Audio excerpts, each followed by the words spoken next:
Disclaimer. The views and opinions expressed on Nerdy Talk do not reflect those of Anime Herald. Due to strong language, listener discretion is advised. Now sit back and enjoy the show. Ladies and gentlemen, boys and girls, it's time for Nerdy Talk again, the only podcast where Senpai notices you first time every time. I'm Mike Ferreira, and I'm being joined by Matt Braun and Anthony Simpson. Tonight, we're going to be talking about the new shows that hit this season. We had so much to cover that we just ran out of time last time. So I want to give you all a brief warning. There will be spoilers. You have been warned. Does that include us? Are you going to spoil us? Only slightly. Only slightly. I like being spoiled. Yeah. I love being spoiled. It means I don't have to watch the show if it's bad. And actually, I don't care even if it's a good show. I don't think people should care about spoilers that much. It depends on the show for me, but like comedy, I can be spoiled on comedy. That doesn't bother me. Stuff that, like, a serious show, yeah, I don't like to be spoiled on those, but... Shit, I think comedy is the worst. Yeah. Once you tell the punchline, the joke's no good, or any part of the joke, really. Comedy doesn't have lasting power. If you don't experience it unadulterated, then it's not as funny, I think. Again, it depends on the person, I guess. Yeah, pretty much. Although I think we can all agree I saved you guys 60 horrible minutes with Denki guy last time. Yes, you did. Well, you didn't save me anything. I was not planning on watching that show. And I really had no interest either. In fact, I was specifically planning on not watching that show. Well, fine. Be that way. Well, okay, I was until I saw that bulge in episode 2, and then I'm like, nope, not interested now. Yeah. Who wants bulge when you can just have a lot of boobs? All right. Anyway, let's get rolling to our first title. This is one I am not sure if you guys have seen it, but I've been kind of following this week to week. I've been absolutely fiending over every new episode. It's called Shirobako. It's a PA Work series that revolves around 4 characters: Aoi Miyamori, Emma Yasuhara, Shizuka Saki, and Mitsutoto.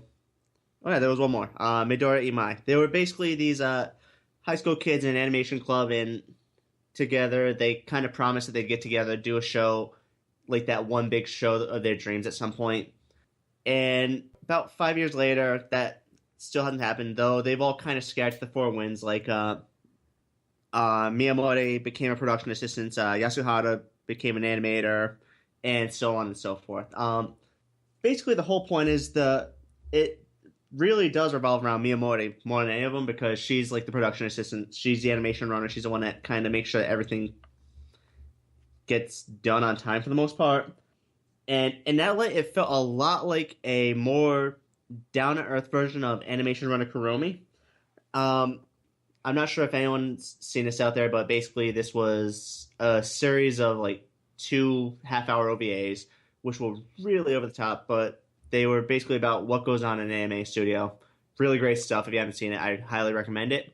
Shirobako kind of brings that to the table, but it's more down to earth, more instead of, oh, we gotta get this one episode, we have to take care of this gigantic series. The cast is lovable. It's paced very well. The problems, while a little bit idealistic in their solutions, are very down to earth, very realistic in the sense that these are things that could possibly go wrong and definitely do. Like one of the jokes actually revolves around something I brought up a few times. Like it makes light of the Yashigani affair with Lost Universe, which was fantastic to see that nod. But anyway, it was surprisingly fun. This is one I kind of went into with absolutely no expectations. I'm glad that I did. It sounds like an interesting show so far, Mike. It's nerd culture meets St. Elmo's Fire or something. Pretty much. What does the title mean? White box. What does that mean? Fuck if I know. Okay. Anyway, it really is an interesting show. The writing's great, the characters are fantastic, and I just have a lot of nice things to say about it. I might check this out in the Well, obviously not right now. I got so many shows I'm watching, but I might check that out at a later time. I recommend it. I'm just hoping that with such a strong start, I just really hope it doesn't run out of steam halfway through, because that would just kill me. The way you say that, it makes it sound like you know it's going to do just that. I don't know, but it's just one of those, like, Sixth Sense kind of things. I think a lot of anime shows don't realize they had steam until they've lost it. Exactly. Well, it's not fair to say that about just anime shows. It's pretty common with TV in general. They don't realize that they actually had something good until it's either canceled or or it's well on its way to cancellation. Definitely, definitely. How about you, Matt? Anything that you're watching? No, I'm not watching anything. Okay. Or I wish I could say that. Because I'm watching so many things that it's difficult to keep up with. But I think the continuations and etc. I think I acknowledged those the last time we talked, so I'll just talk about a couple of the new things that I'm watching, which are okay, so I'm watching a couple harem shows this season, which is a little bit unusual in itself. I will start off by talking about Trinity 7, which is the most ridiculous title ever. It's almost like they were trying to play on Samurai 7, and they don't know what the word Trinity means. Anyway, so there's this guy, and the show opens with this guy going to school with his cousin, I believe it is, a girl named Hijiri. And long story short, the entire thing, like the entire world that he's living in, is a ruse that he created because something traumatic happened where he lost contact with this Hijiri. So through that little ordeal where he's finding out that he created this world for himself and has been living in it, and that's all kind of very lame and nerdy and what's the term? Shut-in hikikomori of him. He winds up at this academy where, you know, he's obviously capable of creating a whole world for himself, so he has a certain aptitude for magic. And there are these 7 girls who also have an aptitude for magic, and they're kind of the power structure of this academy, as well as the headmaster, who's not part of the 7 for some reason. I don't know. Anyway, it turns into a straight-up harem show fairly quickly, but there's also a lot of magic flying around, so it's been a fun watch. I wanted to mention this show because of one crucial thing. Usually the protagonist of a harem show is kind of like somebody who might have potential but just comes across as a complete loser. This show doesn't really have that problem. I mean, the fact that he suffered a trauma and created this whole different world for himself to live in, in delusion, is more of an effect of the trauma than, it's not something that you can point at and say, God, that guy's lame. Total nerd, made a world for himself. It doesn't really work that way. And he shows himself to be competent in all things magic in pretty much every episode so far. So he's definitely a departure from the normal harem protagonist. Go figure. I mean, yeah, like you said, usually it's just an empty suit for some guy to shove himself into. Either that or another one we're starting to see, though you don't see it a whole bunch, is the one I like is the guy who's pretty much makes no qualms about being a pervert or a leech. You don't see those too often. You get them on occasion, I mean, but yeah. I'm glad you mentioned that because this guy kind of fits that bill too. But it's definitely not like first episode material. That comes out a little bit later. Mm. Thanks to the trauma, he's lost all of his fucks to give. Yeah. But you know what I mean. Like, I'm a big fan of Love Hina, and the main character in that show is like the most. He's like on the loser side of average. Yeah. Yeah, I mean, if I remember correctly, but he's trying to make himself better, and that's definitely a sympathetic quality. So yeah, fairly standard harem show, but I'm enjoying Trinity 7 so far. Awesome. And how about you, Anthony? Well, I have a bunch of shows I'm watching this season.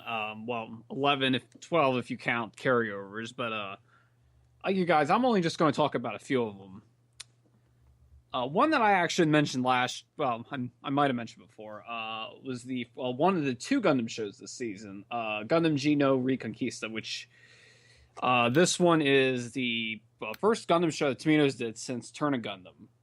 I will start with this, that if you haven't watched really any Gundam series before, or at least any Tomino series before, I probably wouldn't start with this. This isn't, like, I wouldn't say, at least so far from what I've seen, I wouldn't say this is like a good, like, oh, what's a Gundam I show? What's my first Gundam? This wouldn't be it. I wouldn't recommend this one. That being said, though, I do actually enjoy it. So I'm going to talk a little bit about it. This story takes place a long time after the Universal Century ended. And it's in the Reguild Century, RC as the initials are. The world now is no longer ruled under, minor spoilers here. The world's no longer ruled under the Federation. Obviously, they're long gone. But instead, the world essentially is just run by a few groups controlling continents. The story focuses on a member of the Capital Guard named Belrozenam. He's charged. The Capital Guard is charged with protecting this orbital elevator called the Capital Tower. And essentially in this world, certain technologies and certain things are taboo because they don't want to repeat the mistakes of the Universal Century, what happened.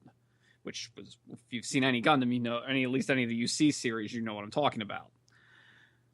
So one day, while he's on, and this is the beginning of the first episode, he is riding up the Capital Tower.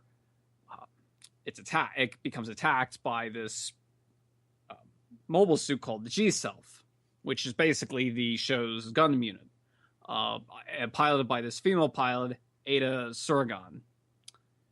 And he beats her. He beats the suit. He actually doesn't beat her personally, or beat her physically. And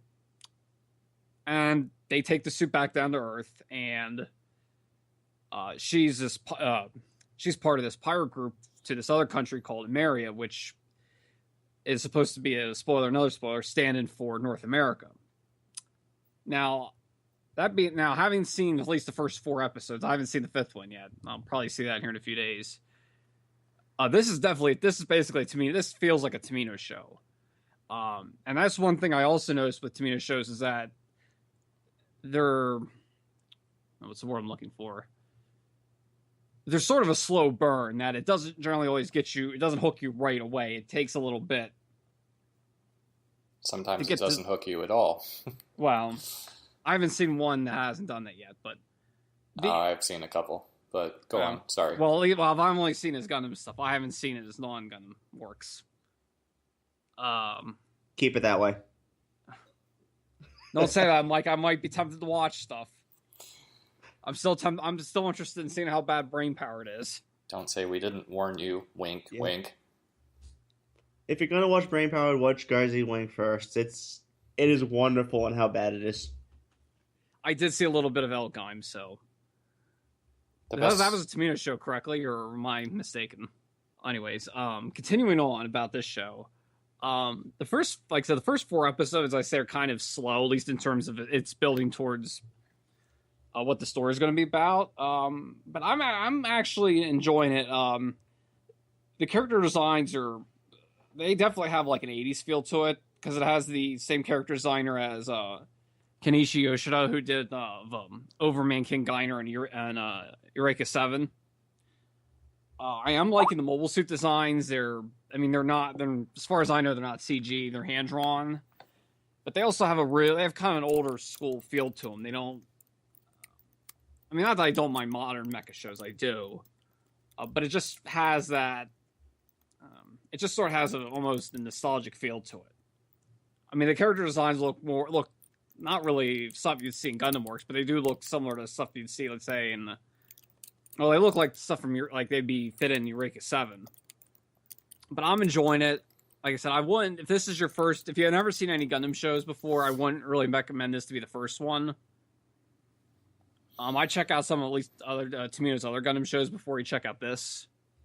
Yeah, even considering the entire Gundam franchise, there's really, I think the number of shows that are suitable as a first experience into the franchise are fairly small, given the full weight of everything. True. I mean, because one I would recommend, at least because it gives you some hints of the other thing, at least references to some other stuff, but it's not super heavy. I'd say probably Gundam 0080. Some of the newer ones would work, but 0080 is probably the best that Gundam has to offer. I'm not saying that it's the best thing out of everything that's been produced necessarily, but you really can't get a better experience with the franchise than that show. So that's a very good choice. Yeah, I would say that one, that one I would probably say would be a good start, at least a good starting spot. So that's all I have to say about Gundam Geno Reconquista. So what about you guys? What else are you guys watching? All right, well, me being the crazy person I am, decided to go for straight head first into the second Ponycan series, Yuki Yuna wa Yushide Aru, or Yuki Yuna is a Hero. And I enjoyed it, actually. It could have gone horribly wrong, but much like Denki Guy, but I enjoyed it. Basically, it's a magical girl show.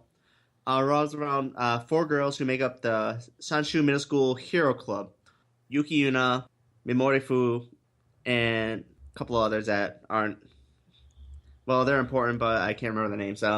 But basically, the Hero Club introduces this organization, kind of like a volunteers club. They do things like volunteer work. They'll help out. They'll do puppet shows for like little kids, kindergarten classes. They'll help the elderly. They'll find homes for kittens, stuff like that.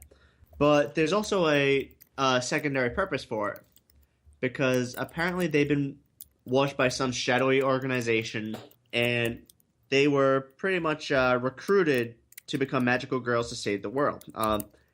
And to do so, they enlist the power of fairies and use magical cell phone apps to become these great words of justice. Yep, magical cell phone apps. Not going to ask. Yes, it sounds kind of weird that the key to humanity's salvation is on the Google Play Store, but anyway. Okay, Google, save the world. Wait a minute! I actually got a Google phone here. Hold on. You keep going. All right. But basically, they're pulled to this realm that's kind of between worlds, with the world of humanity in one, and this like realm of these gigantic beasts known as the vertices or the vertex that aim to pretty much bring about the Armageddon. And whenever they attack, they're pulled to this magical realm. They become magical girls, and they fight the monsters like a typical magical girl show. So by a magical realm, you mean cyberspace? And not quite. The vertices are part of graph theory. Oh, wait a minute here, Mike. I'm going to ask it. Google, make me a magical girl. Apparently, by asking that, it did bring up here Magical Cannon Wars free. So apparently, that's some kind of game on the Google Play Store. Awesome. So hey, asking Google can make me a magical girl. Woo! See, Google does everything. Anyway, but yeah, it's paced well. It's a generally light-hearted show at this point. Great sense of humor. So is there like a third Is there like a third party that's in the fight called the Sides? Not yet. Okay. Because I mean, vertices without sides are just, it's like stars that can't be constellations. All right, let's quit splitting hairs there, because where this joke's falling pretty damn flat now. Hey, they're the ones that call themselves vertices. That's pretty like that's pretty video game nerdy. Anyway, I'll let you continue. Yeah. Sorry. No worries. No worries. The show's paced well. It's got a great sense of humor to it. The characters are genuinely likable. And I do kind of have to give props, because this is one of very few magical girl or otherwise shows that has a really good basically she's a handicapped character. She's in a wheelchair, and it really kind of worked that into the designs, especially in combat, and it works incredibly well. I bet she's an amazing singer. No, she's actually a technical genius. That works too. Yeah. The character designs, the only thing I really have to knock on it is the main character. Her transform form is dangerously close to Madoka from Madoka Magica, which I couldn't help but get a good laugh at. But overall, it's a really good show. Strong characters, and it does show a lot of promise at this point. I'm kind of hoping it continues to really go forward on that end. I think you're saying you wouldn't throw this Pony Can show into the Pony Can.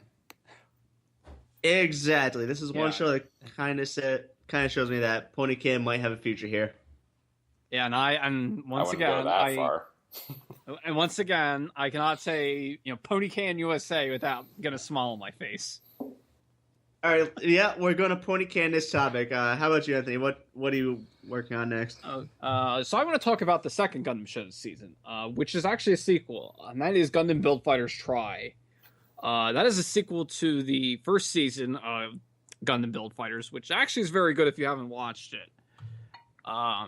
Basically, for those who don't know what Gundam Build Fighters is in the very simplest form, it's essentially a glorified toy commercial. And in this world, sorry, let me start again. In this world, people build Gunpla models, and instead of just building them and displaying them on their shelves, they fight with them. They have this machine, which there's this machine which these things called these particles, which now I'm having drawn a blank what the hell they are, allows the people to control the Gunpla and fight in a tournament. Of course, nobody dies because nobody's actually in the Gunpla. Now, what I like about this is that it doesn't take Plasky particles. That's what it is. I was wrong. Obviously, it's a take on Nosky particles from the Gundam franchise. Remind me, Gunpla are just models of Gundams, right? Well, the model or models of mobile suit. Yeah. Yeah. Now, what makes this nice is that, or what's fun about this one is that they make a ton of references to all of the, well, at least everything except for age. First, that I think has to do with some licensing reasons, but they make a reference to pretty much every Gundam show that's existed, and even that awful live-action movie G-Savior. Really? There is a mobile suit from that, but it I think it's the G-Savior, but it dies in 8 seconds. It's blown up in 8 seconds. Oh, thank God! Yeah. G-Savior is an abomination. Yeah, that movie can sucks donkey dick. It's terrible. The G is not something that needs to be saved. Exactly. Anyways, but what's interesting about this show, at least with the Gunplas, but I'm going to talk about the first season here, is that they're actually customized. They're customized versions of, say, maybe the original Gundam, or Zaku, or the Comfer from Gundam 0080, and that's what and also what makes it great is that this show is not it doesn't feel bad that it's a toy commercial. It knows it plays it completely straight. But that's what I love about it, and it's really, it makes a lot of winks to some of the past stuff. There's a character called Mr. Raw who looks like Ramba Raw, and there were some things here and there that the first season had a few little problems here and there, but other than that, I was really good. Now, This season takes place 7 years after the original series, and it involves a whole new group of characters, basically who want to fight in the Gundam Gunpla Builders World Tournament. If I remember correctly, that's what it's called. I might be wrong, but anyways, some things have changed since the last time around, and now that it's a team battle instead of one-on-one matches. I will say this. You actually don't have to, at least from what I've seen so far, which is just the first 3 episodes, that's all it's out. You actually probably don't need to have seen the first season to get this one. You could go into this one having never seen any of it, and you will enjoy it. You probably will enjoy it. Now, if you have actually not, if you've seen a lot of the Gundam stuff, because they do make references to like phrases or events that happened, you'll understand the joke more, but you don't have to have seen any of it to actually appreciate it. And this season is more of the same. I do actually want to talk about one thing I actually enjoyed was in the latest episode, the newly formed team from this middle school had to do a practice match against this girls' school. And the main girl of the school she was just fucking adorable because she has she had 2 of the things I generally like in anime girls. Okay, she had twin tails, which I just adore, and she had big tits, and I'm just like, yep. I saw that girl and I saw that, I'm like, yep, favorite character of the show so far. But that's that aside. It's animated nicely. The character designs are really good. The action's great. Again, if you haven't seen any of it, it's not a really big... If you've never seen a Gundam before, it's not a big deal. If you have, you'll just appreciate it more. If you can, look past the fact that it is, again, a basic glorified toy commercial, not that really any of the other Gundam shows aren't really any either. I mean, because they are, to an extent. But this one really isn't basically shameless, the fact that it is essentially just a glorified toy commercial, and it's shameless about it. But that's what I love about it. So yeah, if you like Gundam, check it out, or if you haven't seen anything, you just want a good action show with some good characters and excellent fight scenes, I'd check this out. What I find interesting about your commentary on that one is you say it's a shameless toy commercial. That reminds me so much of how we described like the old 80s cartoons and stuff. Oh yeah, because the fact that almost every anime ever produced, as it were. Wow. The fact that the focus mostly is on it's not like in a sense like Transformers where like there's like an episode for every like toy or character it's not like that. The focus the cast is the focus, but because they do sell Gunplas of these modified mobile suits, these modified Gunplas, they do sell some of them. But the fact that it's, like I said, it's so shameless about it, it's just what I love about it, and that's what makes it so enjoyable. Yeah, I think nowadays, anything where there's not a direct, and even if there isn't a toy company in the production community, and lots of toys as a result, there's a whole bunch of PVC figurines of everything that happens in the show. So I think animes are still, I wasn't being like flippant about that. I think anime shows still are very heavy in the toy market. Yeah, I wouldn't disagree with that. So that's all I have to say about Gundam Build Fighters Try. All right. Moving on, I guess. How about you, Matt? What's the next show on that you've been watching? I think I'll talk about the other harem show that I'm sort of liking. Let's see. The English title for it is When Supernatural Battles Became Commonplace, which is really, really long. This is more what I expect from a harem show. It's a little bit more traditional than like the Trinity 7 that I mentioned, but I actually like it a little bit better. And I don't know. I think it's just because it's so well executed. So there's the token like loser main character named Ando Jorai, and he has this ability that he discovers, this supernatural ability, where he can make like a bluish black flame appear in his hand, and that's all he's capable of doing. He can't affect anybody else with it. It's just there. So it's like he has this supernatural ability, and it's the most average ability you can imagine. But there's a whole bunch of girls that he's acquainted with, and they're all in this literature club. And they have actual abilities, and they could really hurt people if they wanted to. But they're all really, like, the whole club is really blasé about this. Like, there's one girl who's able to pretty much create an entire space for the rest of them to, practice their abilities in and sort of fight each other. But, not really, not to the point where they could really hurt each other.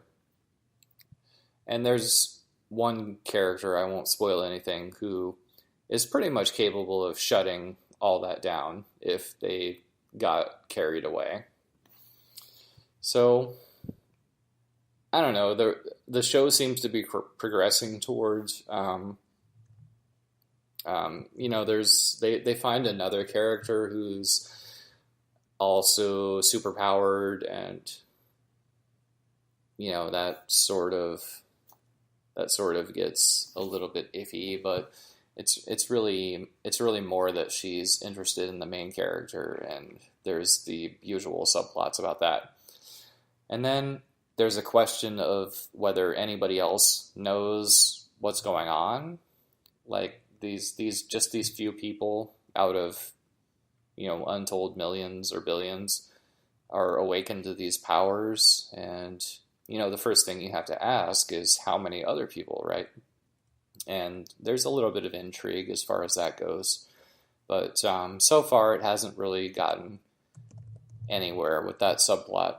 So right now it's just a whole bunch of girls that are sort of kind of maybe vying for the main character's attention and affection.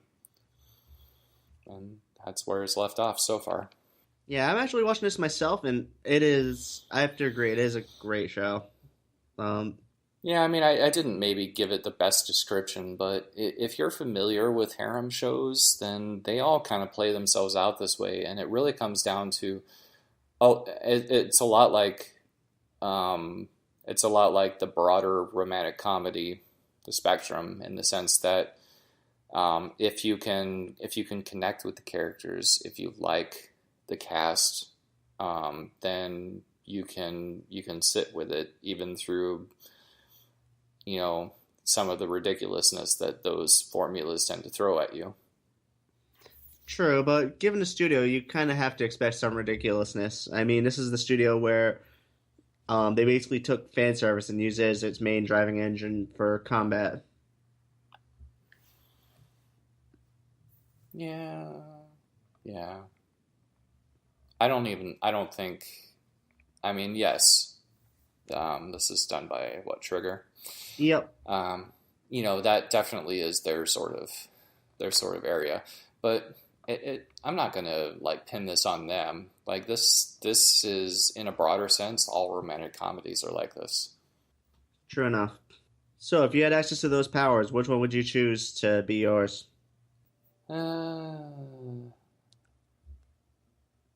I really don't know. The power to, Jurai's power,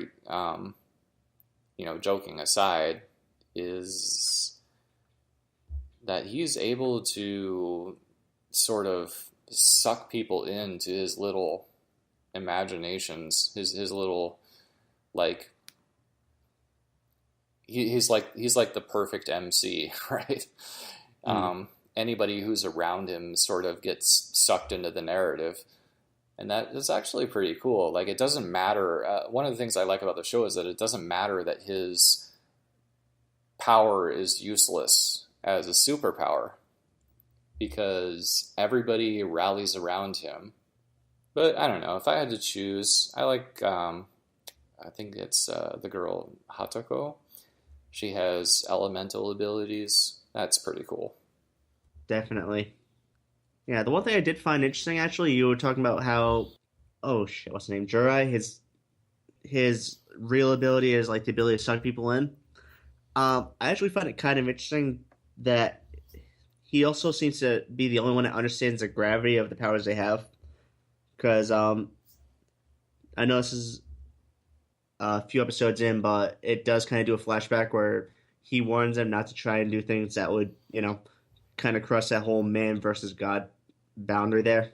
Yeah, that's what's interesting about him. He thinks everything through, like every contingency. And, he even gives everybody these little nicknames about their powers. And, you could argue that he's just trying to be involved, even though his own power is pretty useless. But, it's definitely a subplot of the show that his influence is not to be understated. It reminds me a lot of the main character of Steins Gate, actually. Because he's just like this goofball that makes up these crazy stories, and then all of a sudden real things start happening. Real, out of the ordinary things. Just not Steins Gate, the ordinary yet. No one dies yet. All right, and I'd like to take a chance to kind of go around to discuss one more title each. I guess I'll lead off with Gugure Kokuri-san, which is Say that 3 times fast. Gugure Kokuri-san, Gugure Kokuri-san, Gugure Kokuri-san.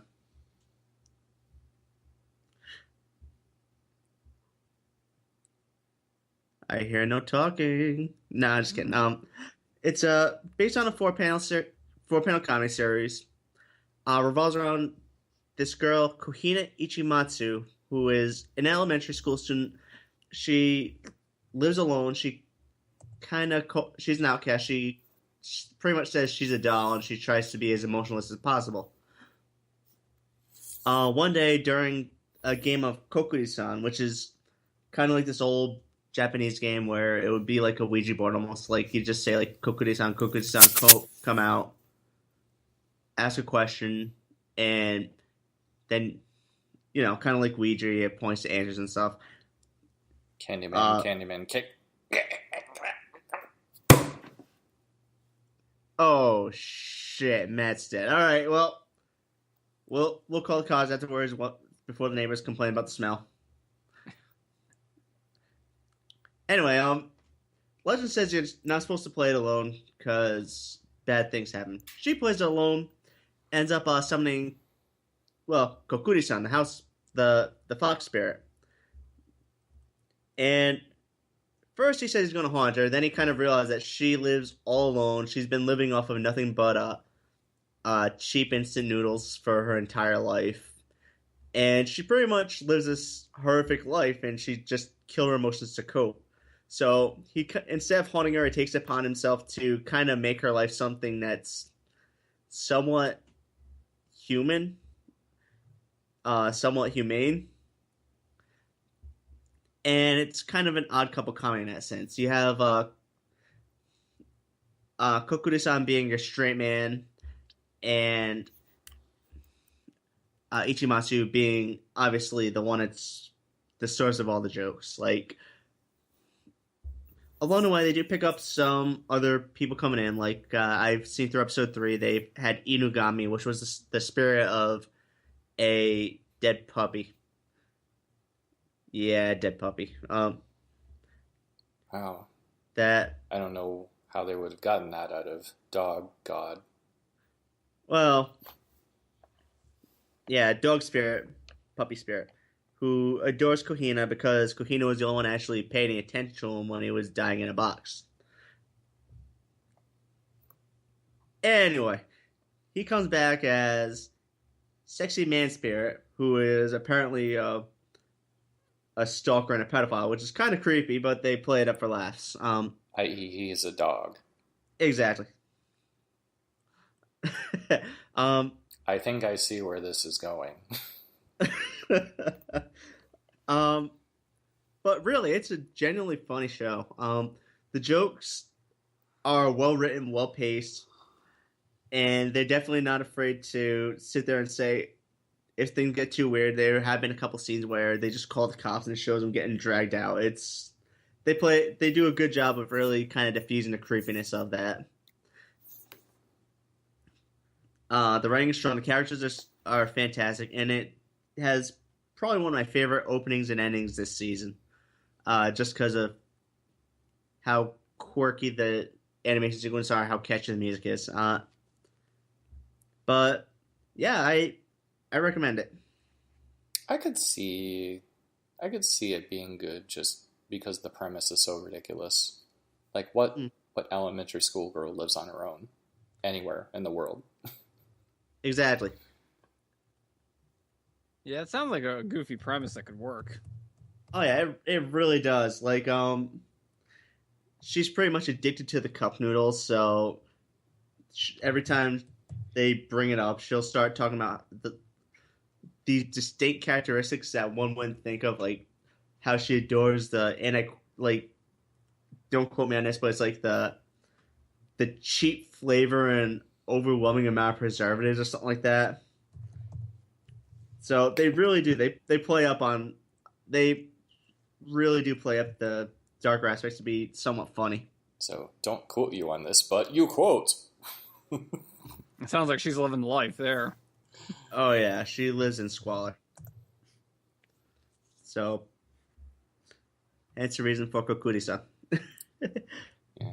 Well, 15 times the recommended daily sodium probably doesn't hurt an elementary schooler, so she'll live. Yeah, true. Well, it's anime land, it won't. Yeah, it's anime land. Nothing hurts them. Yeah. Not having type 2 diabetes, folks. Cool. You know, one thing that surprised me, I thought this Funimation would have gotten this show, but Sentai got it. I'm like, oh, that was kind of surprising.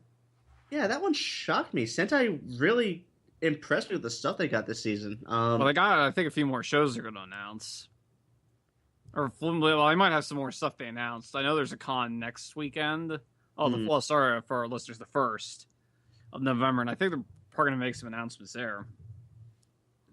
That wouldn't shock me at all. Well, I know they had an announcement Friday of Brindle in Darkness, which I thought they apparently already had that, but I guess they didn't. But then again, considering it's from the guy that did Elfenlied, that made sense. Mm. No, that was a terrible show anyways, but... Yeah, that's kind of why I didn't watch that show. It sounded as bad as an Elfenlied. Well, I dropped it after the 4th episode, I think, I'm just like, fuck this shit. From what everybody says, it was, at least the ones that liked it, it was 3/4 good, then it just kind of shit the bed. From that's what I hear. And it just kind of got worse then. Because apparently the director, I guess, wanted to do his own thing instead of sticking to the manga source, sticking to the source. But And unlike Hideaki Anno with Karakano, he definitely couldn't pull it off. Yeah, when you start off polishing a turd, you really don't want to reveal what's inside. All right. Anyway, I think I've said all that needs to be said about Gugure Kokiri-san.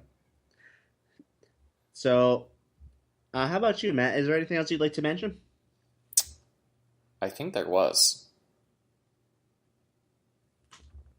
And really? I'm thinking about what that was. Oh, yeah. I wanted to talk just a little bit, about Parasyte. And I think that's not the full title. Blah, blah, blah. Parasyte the Maxim? That sounds right. Anyway, there's this sort of race of monsters who take over human beings, and well, turn them into monsters in turn. And there's this, like, paranoid 17-year-old named Shinichi who, by virtue of his paranoia, catches one of these parasites trying to burrow into him and go up his arm to his brain, right?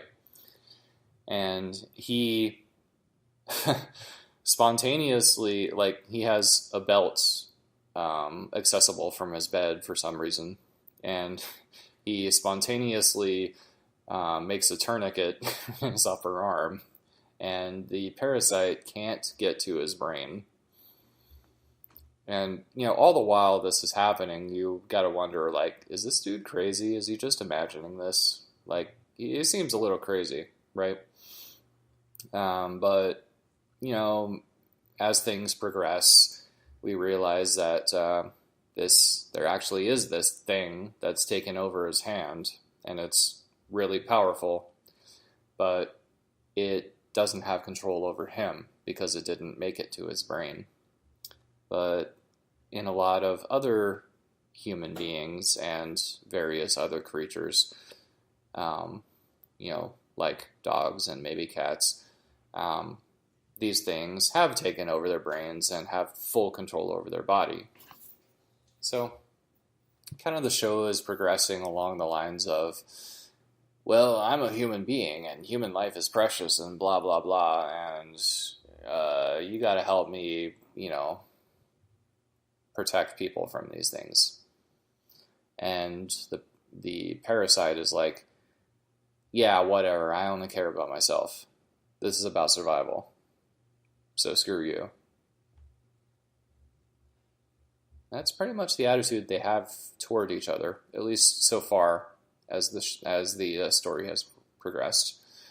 But there's a little bit of nuance emerging, I would say. There's one of these parasites who is not really showing her hand, and she's not a blunt force instrument going and just, like, consuming people like some of the others.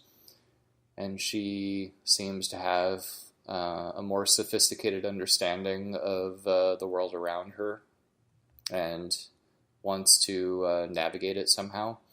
So there's definitely a little bit of that going on, but I don't think there's going to be any shortage of violence in this show.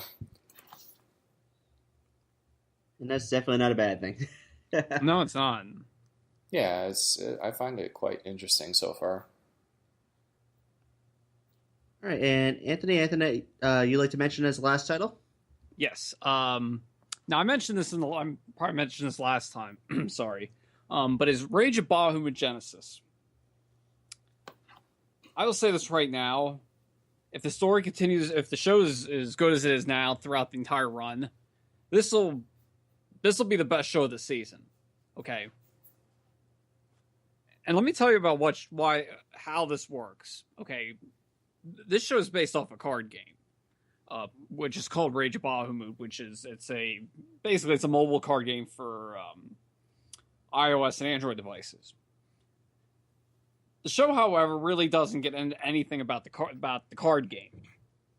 So don't expect somebody to just randomly pull out a card and go, "Oh, look, that's this," and spend a couple of minutes talking about what the card is. There's nothing to do with the story because they don't focus on the fact that it's a card game. They focus on the cast. And this world that they're in, it's a magic world. It feels like they took like a spaghetti western and medieval Europe and sort of combined them. Because you have, there's magic. And in the first episode alone we had like just this, we had dragons, we had, laser beams, we had, like I said, people on horseback having a sword fight on top of rooftops, a sword fight on a water wheel. They even had a fucking talking duck wearing a crown. And the guy has like the main guy, Favreau Leon, kind of is almost like he's sort of like Standy from Space Dandy, but a little more of an ass in a way, because Fabio, he's not very likable. But even that said, you still want to watch what he does, because he essentially is a liar. He's a liar. He tricks. He pulls tricks to get, because he's a bounty hunter.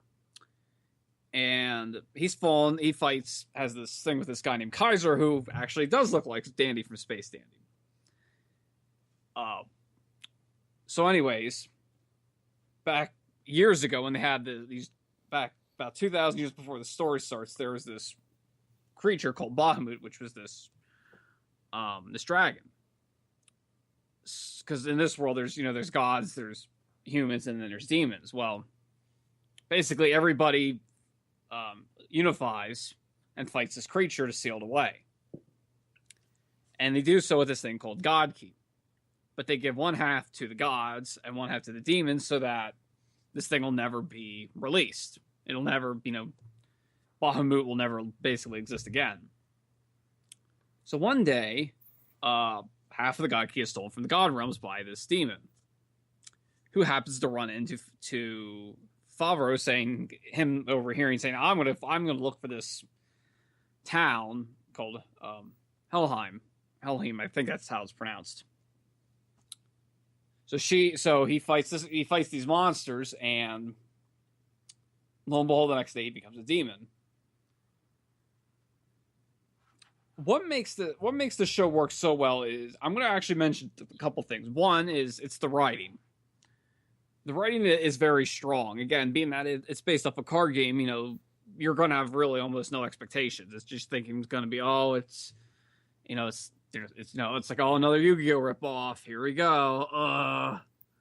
But the fact that, like I said, that it doesn't even acknowledge the card game itself, or even the fact there is not really any cards to begin with, really just shows how this shows like, wow, you can, make a really good show off of a card game, and the writing here is just so strong. Favreau's isn't likable, but you want to see what happens to him. You sort of almost care about him in a way that's like, he's an ass, but like, you kind of do feel bad for him at times. Obligatory. That man reads from a card. But the other thing, though, I want to say is the cinematic aspect of it, because it doesn't feel like you're watching this, and it doesn't feel like you're watching anime. It almost feels like, really, the way it's shot, it almost feels like a Hollywood film, because the camera work, again, it's not a typical. It just it doesn't feel like an anime series. And I'll tell you where this really will say that, where this really is. I would say this probably is the most true, is the latest episode 3. There's two scenes I want to point out too, where this is really, really noticeable. The first is Favreau has to get this plant off the side of this, this mountain area. So he's climbing the rocks, and this dragon this beast comes out. Sorry, and he slays it. Well, when it hits the ground, dirt flies up. Well, when it hits the ground, though, and the dirt flies up, it actually splatters on would be like if there was a camera lens. So you get like that. Looks like there's dirt on the camera lens, and that's really something you don't see in anime. And then later on, and this is the big spoiler part, where Kaiser goes into this town, and he finds out later on that it's just basically full of zombies. Kaiser and Favreau have to fight these zombies off, and they're using it with their swords that they have. And when they would kill some of the zombies, if they were facing towards the camera and they would slash the zombie, blood would splatter on the camera like it would you might see in a movie. And that's just really those real touches like that's just stuff you don't really see in anime. I will say though, if anyone is interested, do check it out. It's if it continues up, if the writing continues as strong as it is now, and it looks as good as it does now, and it could continue that, this will probably be the best show of the season, if not one of the best shows of the year, in my opinion. And it's by Studio Mappa, who did last year's show, Terran Residence, And this show, just like I said, it's probably one of the best looking things I've seen this year, at least this season, if not year. Very cool. Very cool. Yeah, it's just I can't stop praising it. It's just it, and the talking duck. That's the best part. I mean, I love that duck. It's like, where's the crown? It talks. I'm like, excellent. It's a duck. It talks. I see nothing wrong with that picture. No, it's great.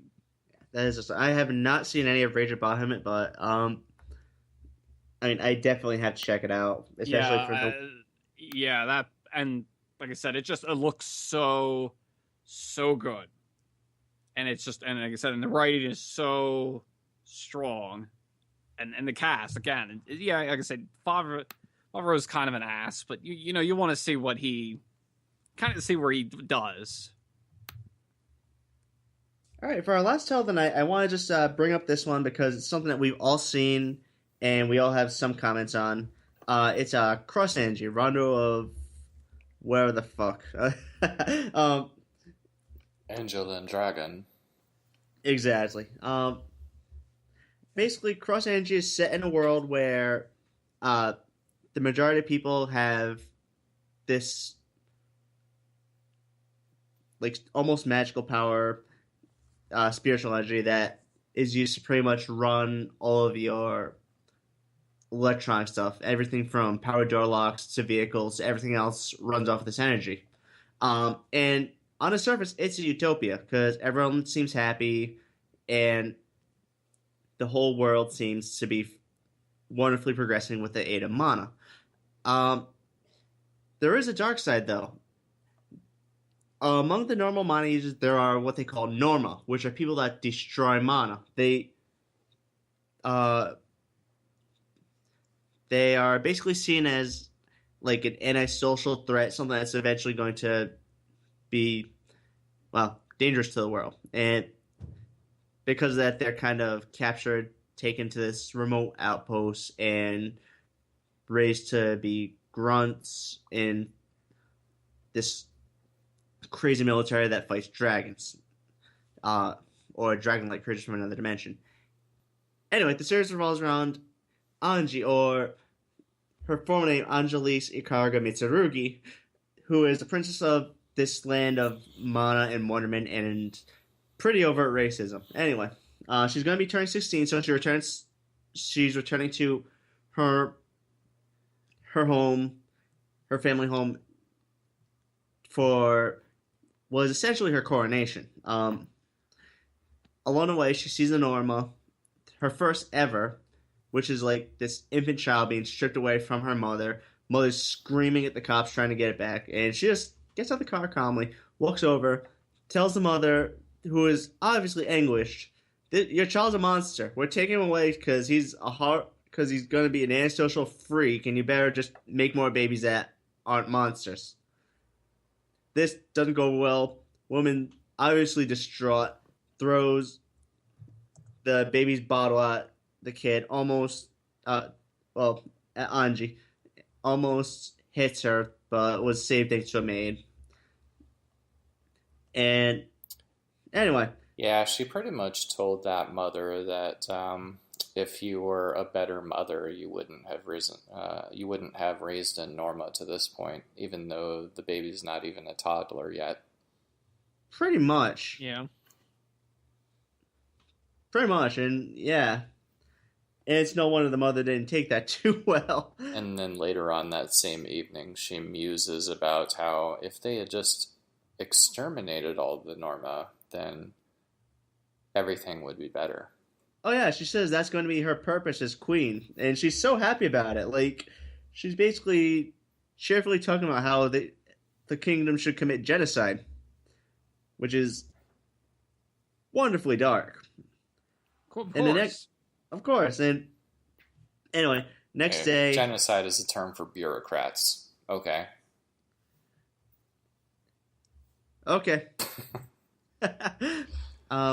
Anyway, next day of her coronation, they have this thing rigged up where the ascending prince or princess has their mana shine across the kingdom. She gets in, it does all. It doesn't work. It just doesn't even turn on. Turns out she's a Norma. Her family's been hiding this from the kingdom since the day she was born. And as such, she is worth, well, absolutely nothing to them. She's a monster. So the mother, Anji's mother tries to get her out to safety, but she ends up getting killed. And Anji ends up getting captured, brought to this remote outpost in the middle of East Bumfuck. No one knows where the hell this thing is. Where she is stripped of her rank, stripped of her status. She's pretty much just a ghost alive there. Then she gets she gets pushed onto the table, bent over, raped horribly, and the end credits give a nice visual of her curled up in a fetal position, bleeding from between her legs. It's pretty horrifying. And I have not seen further than that, but I hear things remain on that horrifying level. So it gets kind of some interesting things happen, but I wouldn't say it stays on that same level. Yeah, I wouldn't either. I mean, yeah, here's the thing: the woman who does that to her, it sort of comes out in the next episode that she enjoys doing things to new recruits, especially. But anything that she might decide to do in that next episode, she is not able to because they are interrupted by a mission. And that's all I'll say about that. So, right, because it gets kind of violent later on. I won't say what happens. I will say, though, that Ange basically is still the same way she was before this all happened. She still acts the same. Well, in the sense that she doesn't like Norma. She still basically says, I can use mana. I'm not a Norma. And she still basically views, and this is a bit spoiler, she even in the face of them, still basically calls them monsters. And, she's still in step 1 of the 12-step program. Yeah, gotcha. She is, but it's all within character though. And it's only, I don't know how much really time has passed since that she's been kind of sent to sent to this to be in the military to where episode 3 is. I'm not sure how many days have passed or how much time's passed, but her act the way she is now is sort of still within character. That she still believes she's not she still believes she can use mana. She still thinks Normas are basically subhuman garbage, and I just will say episode 3 got very violent. I'll say that much. And it's not for what happened at the end of season 1. It's violent for a different reason. Yeah, the show kind of starts with a bit of what you would call sexual violence, and that takes a backseat fairly rapidly toward actual life-ending violence. Yeah. One thing I think the show screwed up in the very first episode was it comes out pretty much right away that Angelisa's brother, he pretty much, he either knew what she was or found out somehow and decided to use her as a reason to seize power over the kingdom. I would say probably, if I had to make a guess, I'd say probably a little of column A and a little bit of column B. Yeah. Because spoiler for our listeners, because we obviously it's know the first her parents, episode. Yeah.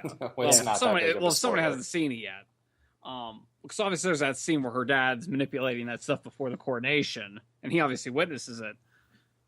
So obviously he knew that, their parents knew that she couldn't use mana, and then Davish obviously trying to cover it up, and then he was going to use that essentially a way to grab, power grabbing moves. Maybe, oh, hey, my parents knew that, she was a Norma, so they're basically, terrible people, so he could, usurp power for himself. So I think he did know the whole time, or at least maybe he had an inkling. Well, he knew long enough to plan. His move on her 16th birthday. Yeah, I believe it was a little bit of, like I said, a little bit of A, a little bit of B.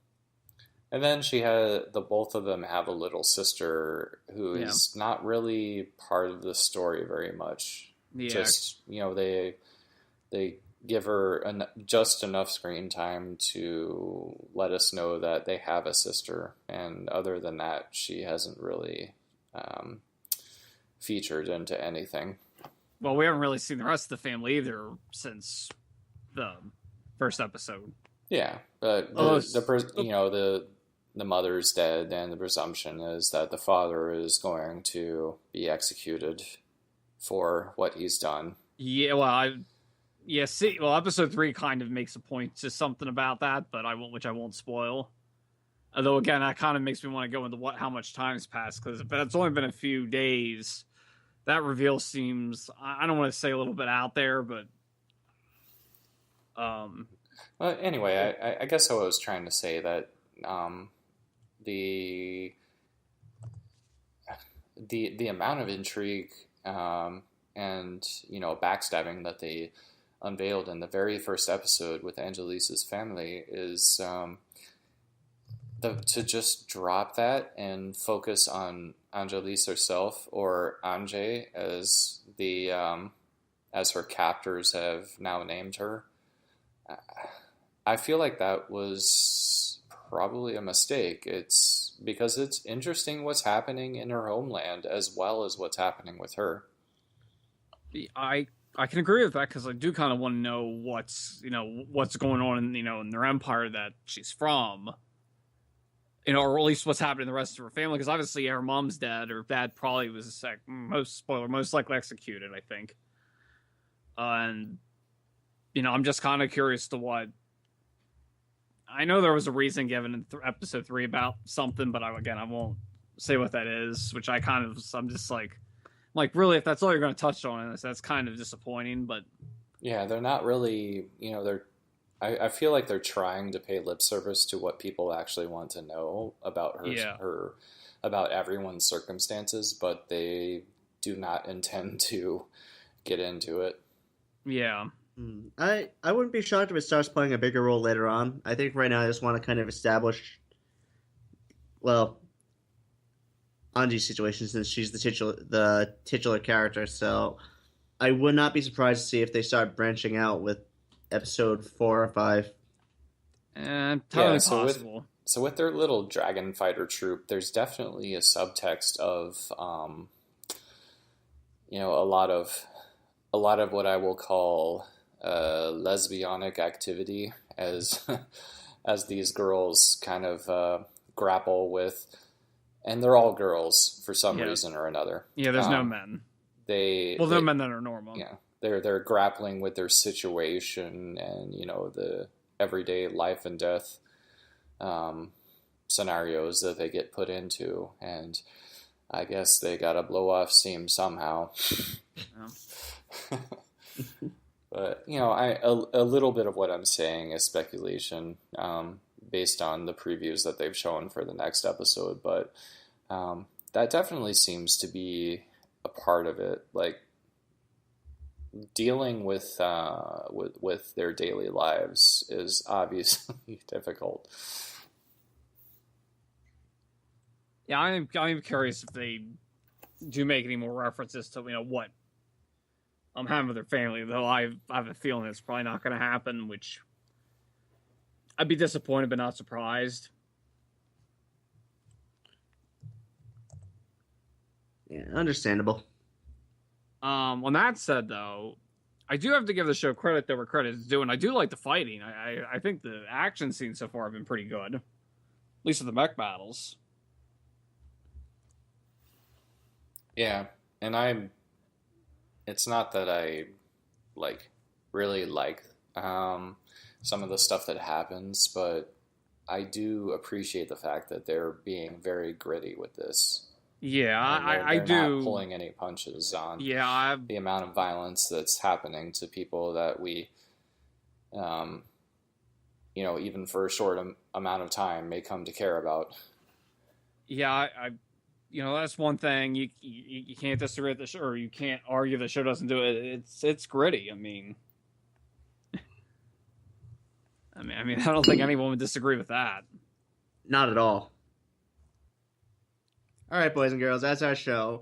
Thanks for joining us, and remember that angels banished from heaven have no choice but to become anime fans. This is Mike Ferreira signing off.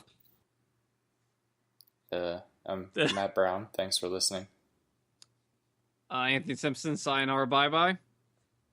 And remember to subscribe to us on iTunes, Stitcher. We're on both. Give us a rating. It really helps us out. Have a great night, everybody. Retsu News. Bye-bye. Wow, G Gundam ate shit.